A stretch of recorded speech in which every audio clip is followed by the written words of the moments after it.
Já estão todos descansados, recuperados e aliviados das provas.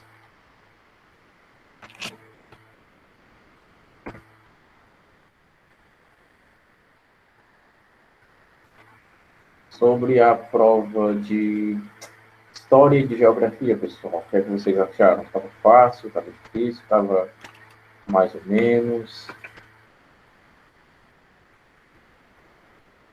História e de Geografia, tá?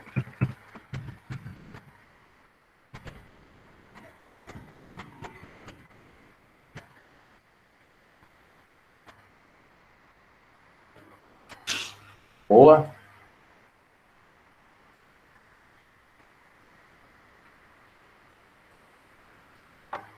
E de produção.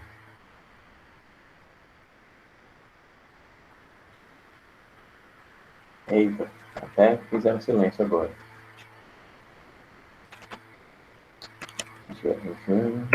Vamos lá para a frequência. Gostei não. Pô, não gostaram por quê? Presente.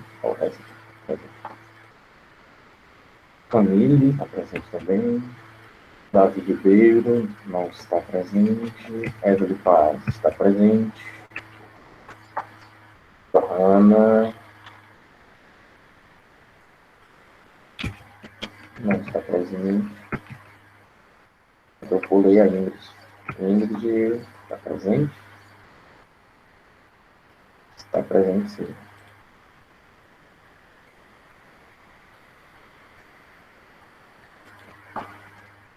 Bonitinha essa fotinha do Kermit LGBT. Alberto está presente. Patrícia está presente também? Está presente. Gisele. Está presente.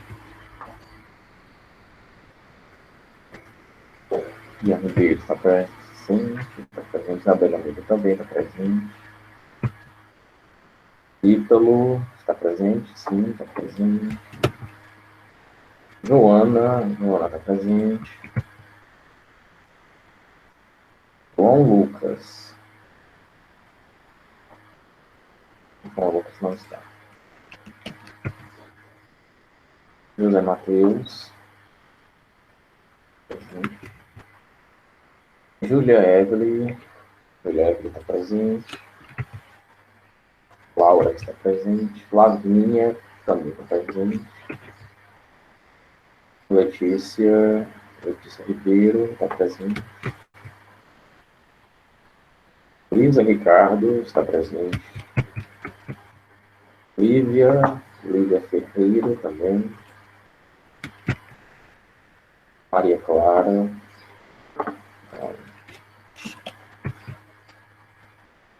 Letícia Freitas. Maria Lúcia. Maria Natália. Sara. Stephanie. Suliane. Thiago.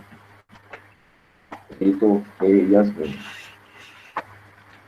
Suliane está presente também.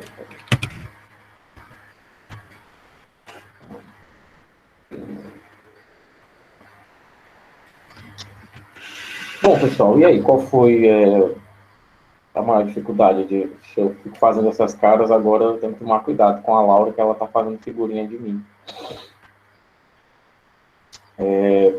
As dificuldades, pessoal, sobre a prova de produção.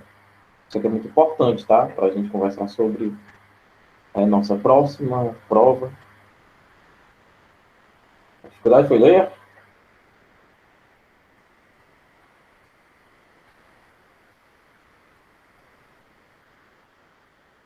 Entre ler o capítulo e escrever o texto.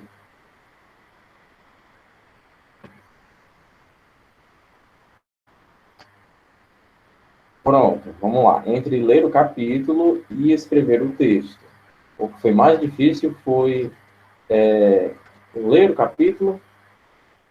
Ler o capítulo.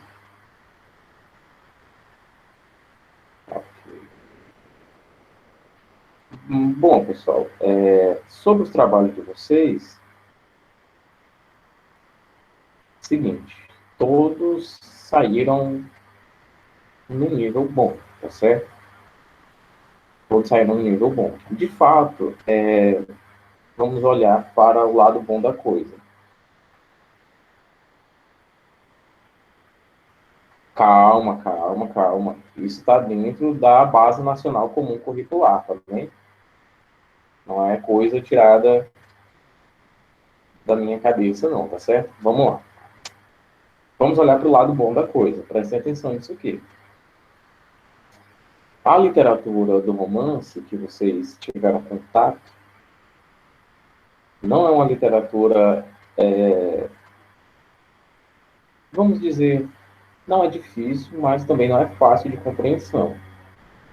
Mas a versão que vocês tiveram contato é a versão mais original possível, tá certo? E vocês, já aqui no nono ano, fizeram um excelente trabalho, tá certo? Sem muitos problemas. Como eu posso ver, a maior dificuldade não foi nem escrever sobre a obra, e sim ler a obra. E mesmo assim, as produções de vocês saíram muito boas, tá certo? Claro, com leves variações entre a escrita de aluno X e a escrita de aluno Y, que é normal. Isso acontece se eu passar um poema, vai ser do mesmo jeito. Se eu passar uma fábula, vai ser do mesmo jeito. Uma crônica, vai ser do mesmo jeito. Aqui é que a gente tinha uma literatura um pouquinho mais sofisticada, com uma linguagem mais poética, dentro de uma história de ficção que, entretanto, se baseava na vida do próprio autor. O mais complicado, eu sei exatamente o que foi o mais complicado aqui para vocês. Era a estética das palavras e das expressões, dos termos, das frases, dos períodos. A organização das palavras é que ficou um pouco mais complicado. A linguagem poética, ela torna um termo, eu poderia simplesmente dizer, a grama era verde. Pronto, a grama era verde. Ou claro, agora, que nem diz na literatura do Tolkien, de O Senhor dos Anéis, o frescor primaveril lembrava as gramíneas e sei lá o que mais, tudo isso só para dizer que a grama era verde, um parágrafo inteiro poetizando a coisa só para dizer que a grama era verde. Essa é a maior dificuldade do romance, é você ler aquela linguagem poética e compreendê-la com a linguagem do nosso dia a dia. Agora vamos lá. Estamos falando aqui, meus queridos, do romance que, querendo ou não, a contragosto é o mais complicadinho de se entender.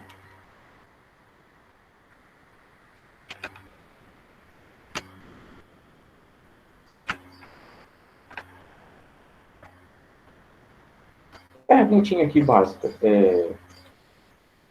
Ficaram faltando. Tem alguém, que eu não vou citar nomes, é claro. Tem alguém que não fez a prova que está aqui presente? Não, mas, ô cara, se eu não disser, deixa eu ver aqui. Não se manifeste não, tá? Deixa eu ver. Recebi. Eu acho que todo mundo que está aqui fez. Entendeu a falta de lógica, ou Isa?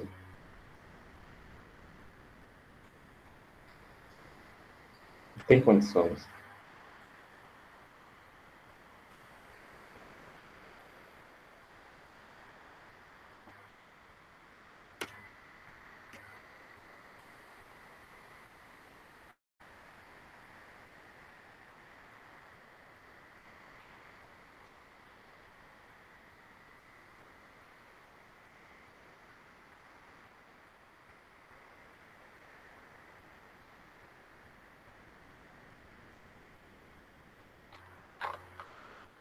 Bom, de qualquer maneira, vamos encerrar esse conteúdo para passarmos para outro. Porque estava programado programado para a aula da semana passada, que acabou não tendo. Isso ficou decidido quase que de última hora.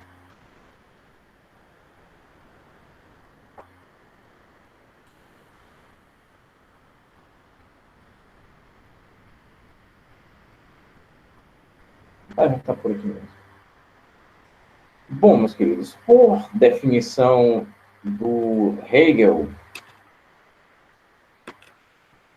este rapazinho aqui, o romance é algo como a epopeia da burguesia moderna. Peraí, professor, e o que é a epopeia?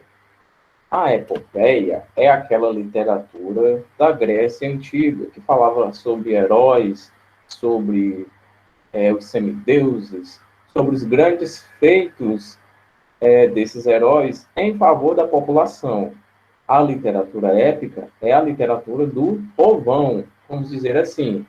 A literatura épica é a literatura que representa as classes mais baixas, certo? Já que era uma literatura onde todos tinham acesso. O romance, né, se consolida no século XVIII, no momento em que a epopeia era sufocada. A literatura das massas estava sendo reprimida, vamos dizer assim, estava sendo colocada para baixo por essas forças sociais representadas pela burguesia. E nós precisávamos de uma literatura que representasse essa classe social. Até olhar aqui nos olhos de vocês. Professor, passo de dissertação é mais fácil. Interromper, compartilhamento. Onde que eu parei? Ah, sim. Tá ok. Não, isso aqui é só para a gente encerrar esse conteúdo, tá certo? Via de regra, isso aqui é para agregar conhecimento, tá bem? Porque isso aqui deveria ter sido passado na aula passada. Passado na semana anterior. Certo?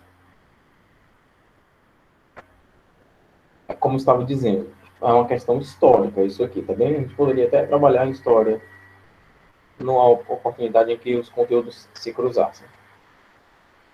Seguinte, a epopeia, essa literatura aqui dos heróis populares, que faziam coisas para o povo, estava sendo abafada por essa literatura que estava ascendendo, estava em alta, a literatura do romance. Era uma coisa que representava mais a burguesia do que a classe baixa. Porque o que acontecia na literatura do romance não acontecia com as classes baixas. Aquela disputa de heranças, principalmente em se tratando do romance romântico, certo? Aquelas histórias lindas e maravilhosas, com príncipes, com homens nos cavalos brancos, indo buscar a sua amada. Nossa, aquilo não acontecia nas camadas mais baixas. Aquilo não representava aquelas pessoas. É como se eu fizesse uma literatura sobre o patriotismo dos alienígenas lá em Plutão.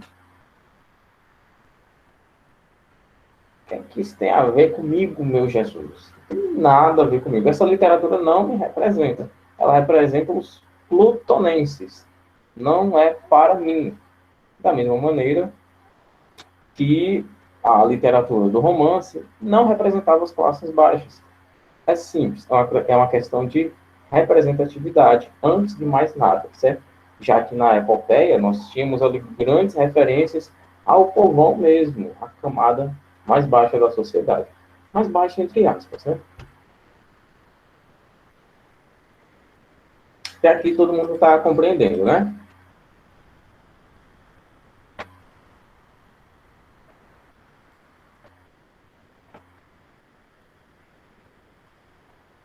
Parece que sim.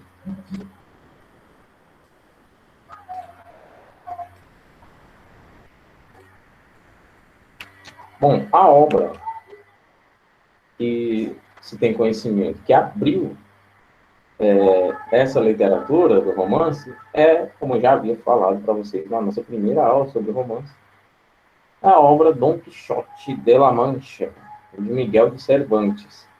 Que essa obra, ela começa, né, fazendo uma espécie de sátira com a literatura do romance romântico, né?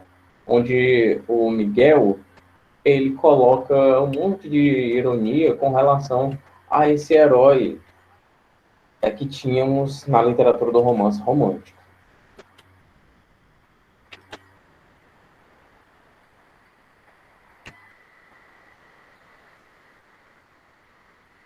Bom, como nós havíamos visto, é uma história complexa, que o leitor se aprofunda na trama, conhecendo bem cada protagonista. Personagens, temos várias personagens. Os cenários são variados, diferentemente de uma crônica, ou de uma fábula, ou de uma parábola, onde temos geralmente um cenário. Espera aqui, um mais horroroso. Um cenário, tá?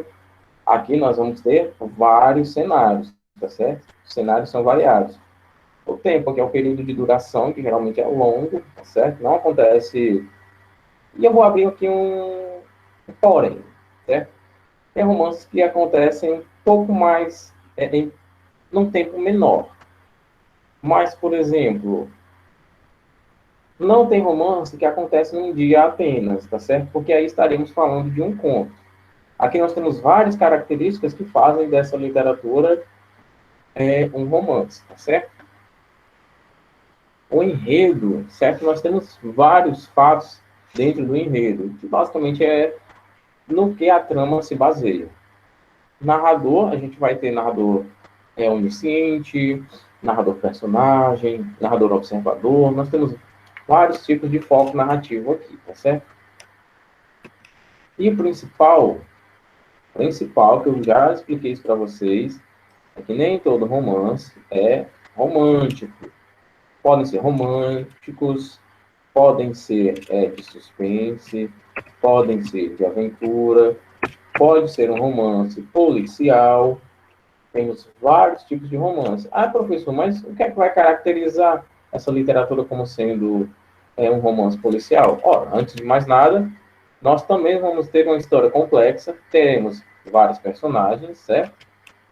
Teremos cenários variados, teremos um período de duração relativamente longo, teremos um foco narrativo, e aqui no enredo é onde nós iremos ter a definição do que é que vai ser o nosso romance. Romance policial, romance urbano, romance histórico. Por exemplo, o romance, né, tipos de romance, as principais abordagens. Romance urbano faz uma crítica aos costumes da sociedade. Século XIX, sinônimo de romance realista, onde tínhamos várias produções de romance urbano. Principais representantes e as principais obras, tá? Jorge Amado, com a obra Capitães de Areia, e José de Alencar, com a obra Senhora. O romance urbano, ele é bem mais fácil de se ler do que um romance romântico, que foi o que a gente leu. Na verdade, nós lemos um romance ultra-romântico, não apenas romântico, tá? Ultra-romântico. O mal do século, a tristeza da sociedade. A pessoa amar o outro mais do que a si. Isso era visto como o mal do século.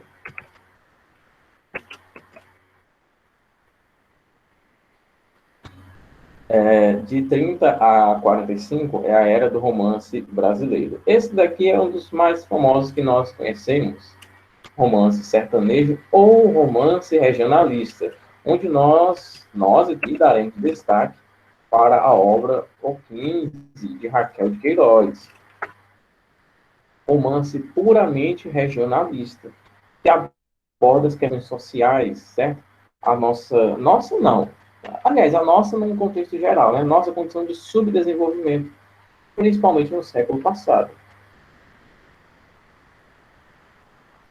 Onde a Raquel, ela trouxe várias críticas sociais em relação ao abandono do Nordeste. por parte de seu governo. Nós éramos abandonados, mais do que hoje. E eu estou falando do período atual mesmo. Os principais representantes, as principais obras, Bernardo Guimarães, com o Ermitão de Muquem, Graciliano Ramos, com a obra Vidas Secas, Raquel de Queiroz, com a obra O 15. Coloquem aqui no chat quem já leu o 15. Coloque aqui, eu já li ou eu já ouvi falar. Quem já ouviu falar, quem já leu, coloquem aqui no chat enquanto eu continuo aqui, tá bem? José Lins do Rego, com o Menino de Engenho, Banguê, aliás, e Usina. Érico Veríssimo, com Clarissa, Caminhos Cruzados, Pampas Gaúcho. Jorge Amado, com Terras do Sem Fim, que conta a história de Salvador.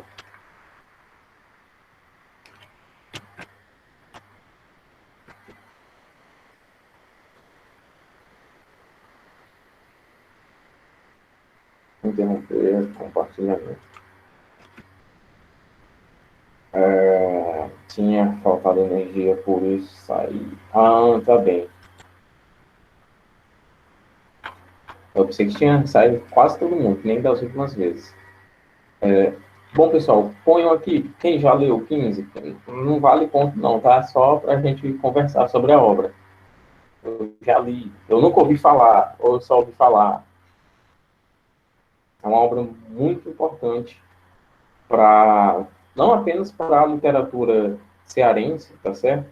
Como também para a representação da inclusão das mulheres nesse arco dos grandes escritores brasileiros. Porque Raquel de Queiroz foi a primeira mulher a ingressar na Academia Brasileira de Letras. Raquel de Queiroz é a primeira mulher a ter seu nome colocado nos imortais da Academia Brasileira de Letras. E uma das obras que contribuiu, claro, foi o 15, uma crítica social extensa de Quixadá. Sim, Quixadá. Inclusive, eu já visitei o sítio onde a Raquel vivia. É um lugarzinho assim, bem afastado mesmo, sabe? Sítio Não Me Deixes é o nome. É bem peculiar, porque dentro lá do sítio é até gostosinho, sabe? Mas você olha para a paisagem, é só seca de um lado para o outro. Exceto um lago que tem a mais ou menos uns 50 metros de distância. É bem bonito lá nos arredores, porque como tem água, né, obviamente vai ter uma certa vegetação, mas você se afasta, tem muito cacto, tem cactos gigantes lá, é muito, muito, muito seco mesmo, tá certo? Lá onde ela vivia era extremamente seco. E ela, esse livro, o livro 15, é uma história ficcional, certo? Com base nos relatos das pessoas, com base no que realmente aconteceu na famosa seca do 15, certo? Conta a saga de uma família que fez uma peregrinação, saiu de Quixadá buscando chegar em Fortaleza para ter melhores condições de vida. E no meio dessa viagem longa, sem as menores condições de se alimentar bem, por exemplo, chega num período, para não dar muito spoiler, que eles comem tripa de um animal lá, que não teve nem água para lavar a carne, certo? É uma coisa absurda. É uma criança, eu não sei se vocês sabem, mas mandioca crua é extremamente tóxica, certo? Se você comer, se você morder a mandioca crua, você pode até morrer, se não tiver o tratamento ali imediato. E uma criança dessa família estava com tanta fome que diminuiu o passo no meio do caminho, pegou uma mandioca crua, tirou assim da terra mesmo e foi comer. E acabou que todas aquelas toxinas mataram a criança em questão de horas, certo? É um relato terrivelmente triste, é uma crítica social avassaladora sobre o que acontece provavelmente até hoje, certo? essas questões sociais de pobreza, de miséria, de abandono do governo, de falta de assistência, acontece até hoje. Mas essa obra é um divisor de águas. Ela chega para dizer, olha, gente, está acontecendo isso aqui. Essa literatura que não é de brincadeira, não. Isso aqui acontece. Na verdade, Laura, manga com leite não faz mal algum, tá certo? A menos que você tenha alergia a algum dos dois.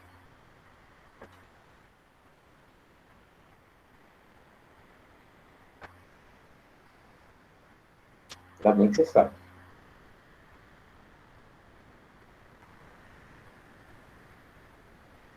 E tem muitos outros mitos. Mas, como eu já falei para vocês, aquele negócio de ir para calçada quente que você gripa, não é mito, não. É verdade mesmo, tá? É verdade científica. Eu só não gosto muito. Não, eu também. É uma mistura assim muito exótica. Eu não gosto, não. É que nem sushi, para mim. Não gosto. Eu já tentei de todo jeito. Tem maqui hot. Não dá certo, não. O negócio é carne, sem ser crua.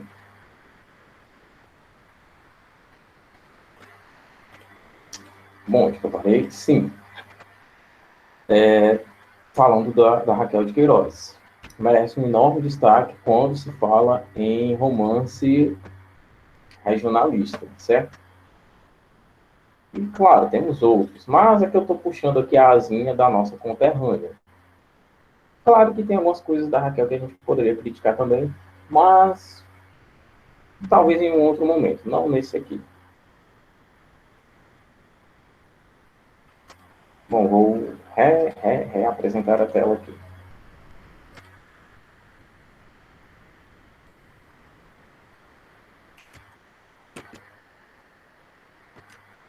Temos também o que vamos chamar de romance histórico, que é uma espécie de reconstrução dos costumes, da fala e das instituições do passado, do início do século XIX, uma mistura de personagens históricos e de ficção. Primeiro romance histórico é Literatura Universal Waverley, de Sir Walter Scott, o maior de todos os romances históricos, Guerra e Paz, de Tolstói.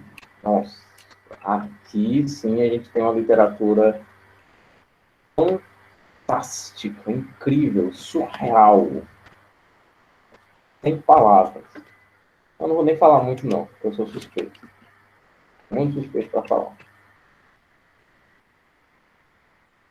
Bom, romance histórico seria... A explicação que eu pus aqui é meio que autoesclarecedora. Seria como você retratar coisas que já aconteceram. Obviamente, romance histórico vai falar do passado. E você tem essa benesse de poder mesclar personagens fictícios com personagens aliás, personagens reais com personagens fictícios. Vou dar um exemplo. É quando, deixa-me ver, eu não sei se algum de vocês escuta, eu vou dar um exemplo fora da literatura, certo? Não, melhor, dentro da literatura. Eu não sei se algum de vocês já assistiu O Senhor dos Anéis. E eu acredito que já, né? Para quem assistiu, sabe que tem a continuação, que é O Hobbit, que necessariamente fala de coisas do passado, quando o Bilbo Bolseiro era mais... na metade.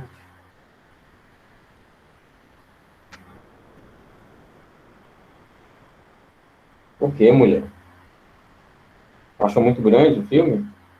E é porque o Senhor dos Anéis e o Retorno do Rei, a versão estendida, tem 4 horas. Fantástico. Bom, continuando. A continuação da trilogia de O Senhor dos Anéis fala de coisas que já aconteceram, certo?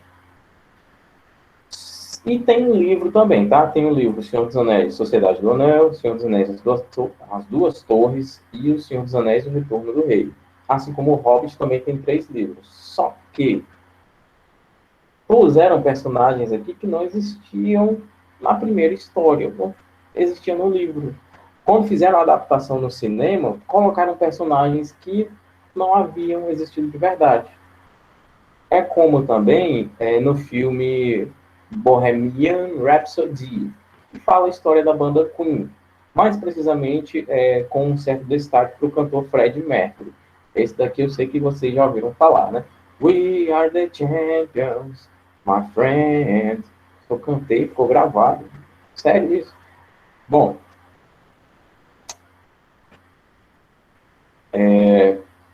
todo mundo já ouviu falar do Fred, né? Beleza. No filme, puseram um produtor musical que simplesmente nunca existiu. Onde é que tiraram esse monstro aqui? Certo? Esse cara não existe, ele não existiu na história. Então, se seria algo como uma. Só para exemplificar, tá certo? Numa certa leitura mais bruta, nós poderíamos dizer que seria uma espécie de romance histórico. Estamos falando olha, de coisas que aconteceram no passado, mas quem é aquele dali mesmo? Não, ele não existiu, não. Coloquei só para dar uma apimentada na história. Gostou? Algumas pessoas gostaram. Eu, particularmente, detestei o filme. Ficou totalmente fora do que eu esperava. Mas, enfim, whatever.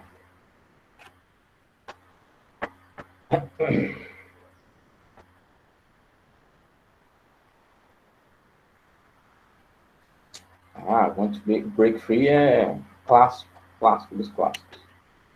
Continuando. Romance indianista. Fala do Indiana Jones. Não, brincadeira. Que piada horrível. Não, não, não, não. Não levem a sério isso que eu falei. Fala dos costumes indígenas, tá certo? Com foco no nosso representante José de Alencar, com os livros O Guarani e Iracema. O indianismo moderno, com Macunaíma, desculpa, Macunaíma, de Mário de Andrade, Cobra Norato, de Raul Bopp, e Martim Sererê, de Cassiano Ricardo. Basicamente, vamos entender aqui o seguinte.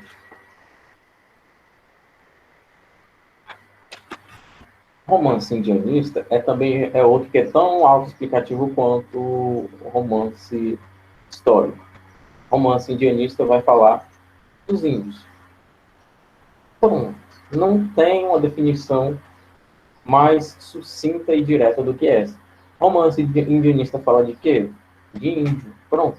Dos costumes dos índios, da vida dos índios, das terras que foram roubadas dos índios, tudo relacionado aos indígenas. Pronto. Simples, tranquilaço.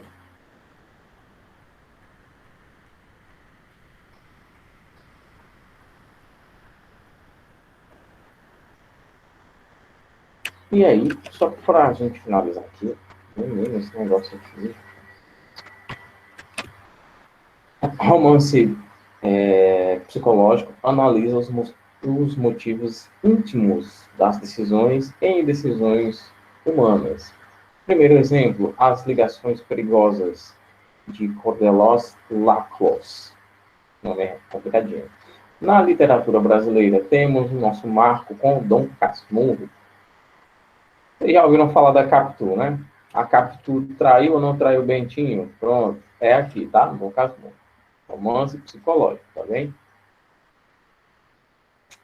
Romance gótico aborda toda. Opa, peraí. Toda série de horrores, mistérios terrificantes, tortura e etc. A Alemanha produziu As Drogas do Diabo, de Hoffmann. Que talvez vocês, talvez, com algumas adaptações, é claro, vocês talvez gostariam de algum romance gótico. No Brasil, claro, tem que ter destaque para os BR, né? Álvares de Azevedo, com A Lida dos 20 Anos, e a coletânea de contos A Noite na Taverna, publicada após sua morte, que é uma literatura em que eu até não consegui encontrar palavras, que eu fiz um trabalho sobre essa obra, E é uma obra realmente muito fascinante, muito, muito, muito, muito. E, por fim, um romance romântico, que é a liberdade de criação e expressão da supremacia do indivíduo, final do século XVIII e início do século XIX. Basicamente, é um romance onde o eu lírico tem a sua subjetividade extremamente exagerada.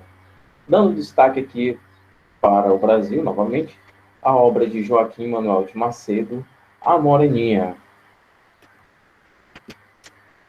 Interromper, compartilhamento.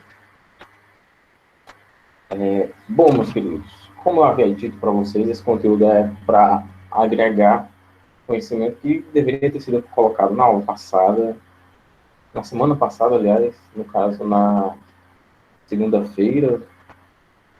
Entretanto, não teve aula, certo? Isso aí ficou decidido depois. Eu já tinha feito a aula, mas tudo bem. Bom, gostaram? Interessante? Talvez ajudaria um pouquinho na prova.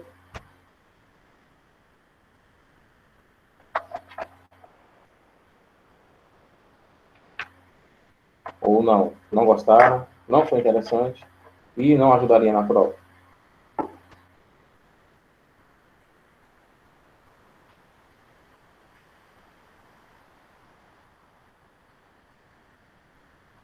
Olha só. Eu gosto da sinceridade mesmo, viu, Laura? Mas que você não gostou foi a literatura em si. Não, pera, você não gostou da aula ou do estudo do romance?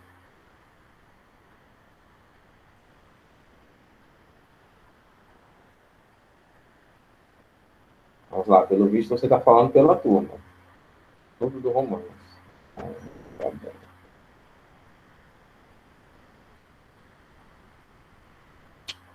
Bom, de qualquer maneira, o conteúdo do romance, eu acredito que vocês vão gostar.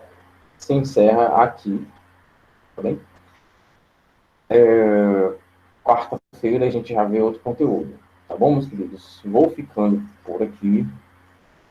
A aula agora não está voando. Um abraço a todo mundo. Amanhã a gente se vê com história. Né? Até mais, meus queridos. Tchau.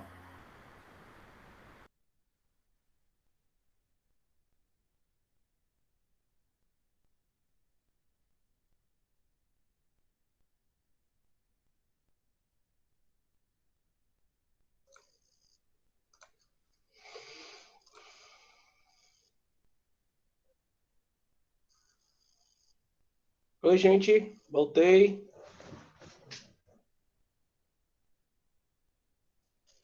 Esse o tá gravando a reunião. Robério.